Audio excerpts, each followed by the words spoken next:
All right, let's just dive right in, shall we? Welcome to the Explainer.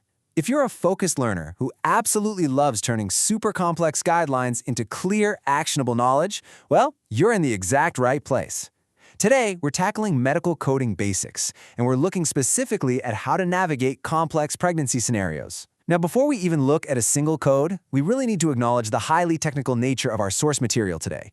You know, when we're coding for pregnancy, especially in scenarios involving the loss of a fetus or attempted terminations, clinical objectivity is absolutely paramount. It's crucial. We have to strip away the emotion and look strictly at what the medical documentation actually says and exactly what the coding guidelines demand. Precise adherence to these guidelines, it's literally the only way to achieve accurate alphanumeric sequencing. There is zero room for guesswork here, guys. So our goal today is to demystify some of the strictest, most complex coding rules out there and turn what can be a highly confusing chart into a perfectly structured sequence. Here's our roadmap for today's explainer. First up, we'll look at the rulebook breakdown for complex pregnancy scenarios. Second, Scenario 1, live-born infant, followed by resolving that exact scenario step by step. Then we hit Scenario 2, partial fetal loss. And finally, we'll wrap the whole thing up with our key coding takeaways. Okay, Section 1, Complex Pregnancy Coding Scenarios, the Rulebook Breakdown. Moving right along to Section 2, Scenario 1, Live-Born Infant. So, how exactly do you correctly code a chart when an attempted termination results in a live-born infant? It's a super specific scenario, right? But the rulebook actually gives us a very clear, objective path to follow. First things first, we have to know exactly what the guidelines consider a live birth. The definition here is incredibly specific. It's any heartbeat, any respiration, or any involuntary muscle movement after expulsion. And hey, here is the critical part for you as a coder. This applies no matter how short a time the infant survives. Did you catch that? No matter how short. If the documentation notes even a brief heartbeat or just a single involuntary muscle movement after expulsion, you are looking at a live birth scenario in your coding. Anchoring this definition in your mind is literally step 1 to getting this chart right. All right, Section 3, resolving the first scenario, a step-by-step guide. Let's apply that live birth definition to a real-world example from our source material. Imagine you're reviewing a chart. Okay? A patient delivers a live-born infant with extreme immaturity, and this is following an attempted abortion by insertion of laminaria. Because of that documented live birth, we have to follow a very strict 3-step coding sequence. First up, you've got to assign a code for the nature of the encounter itself. Step 1 is assigning code Z33.2. That stands for Encounter for Elective Termination of Pregnancy. Basically, that establishes our primary context. But we can't just stop there. Because there was a live birth, Step 2 requires a code from category Z37, which is Outcome of Delivery. In this specific example, since it's a single infant, you would assign Z37.0 for a single live-born. And finally, Step 3 requires us to capture the actual medical intervention. You must assign the appropriate procedure code for the method used, so in this case, the procedure code for the insertion of the laminaria. If you miss even one of these 3 steps, your chart is incomplete. It's that simple. You need the encounter code, the outcome code, and the procedure code, the whole shebang. Hey, just a quick pause right here.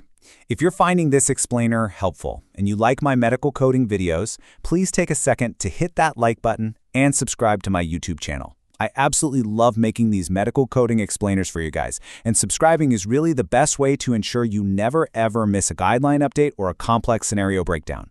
Okay, let's get back to it. Okay, Section 4, Scenario 2, Partial Loss with a Remaining Live Fetus. Picture this. A patient is admitted who has a multiple gestation pregnancy. They're admitted for what looks like a spontaneous abortion. During this event, one or more fetuses are expelled. However, and guys, this is the key detail to watch out for, one or more live fetuses remain in utero. The pregnancy is actually continuing for the remaining live fetus. So how in the world do we code this partial loss? Well, there's a massive trapdoor here that trips up a lot of coders. When a live fetus remains in utero after a partial loss, you must explicitly avoid the incorrect path. The guidelines are crystal clear on this. No code from category 000 through 008 should be assigned here. Just don't use them. Stay away. Instead, the correct path points us directly to subcategories 031.1 or 031.2. Here's how it breaks down. If the partial loss was due to a spontaneous abortion, you assign a code from subcategory 031.1, which translates to continuing pregnancy after spontaneous abortion of one fetus or more. On the flip side, if the loss was due to an intrauterine death, you go with subcategory 031.2, which is continuing pregnancy after intrauterine death of one fetus or more. The vital distinction here? The pregnancy is continuing. That is exactly why we completely avoid those O00 through O08 categories. It's a total game changer once you see it. And that brings us to Section 5, Key Coding Takeaways, a summary of rules. Wow, okay, we have covered some seriously dense, highly technical ground today.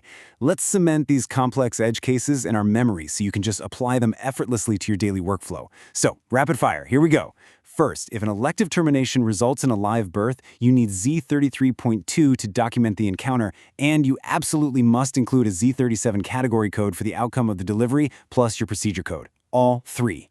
Second, if you're looking at a multiple gestation with a partial loss but there are remaining live fetuses, you need continuing pregnancy codes. You're going to use O31.1 if it follows a spontaneous abortion, or O31.2 if it follows an intrauterine death. And what's our golden rule for that second scenario? You guessed it, absolutely avoid codes O00 through O08 for a partial loss when that pregnancy is continuing. By breaking down the source guidelines like this, we've essentially taken two highly confusing clinical scenarios and turned them into straightforward logical steps. It's like solving a giant puzzle. So, I'll leave you with this one question. Are you ready to flawlessly apply these strict rules to your next complex coding chart? I mean, I know for sure you are. Keep relying on those objective guidelines, trust your structured training, and never stop learning. Thank you so much for joining me on The Explainer today, and I will see you next time.